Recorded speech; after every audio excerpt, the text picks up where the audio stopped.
How to delete password on iPhone. To get started, first of all go ahead and open up the Passwords application on your phone.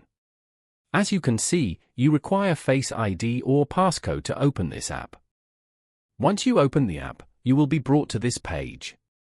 Here, tap on All as shown. Over here, you can view all your saved passwords on iPhone. If you want to delete any app password from here, then tap on that app. Then, tap on Edit at the top right corner. Here, tap on Delete below. Tap on Delete Password to confirm. After that, go back and tap on the deleted folder. You can view the password you deleted over here. Press and hold it and swipe left. Then, tap on the delete icon. Tap on Delete Password to permanently delete it. Following these steps, you can easily delete password on iPhone.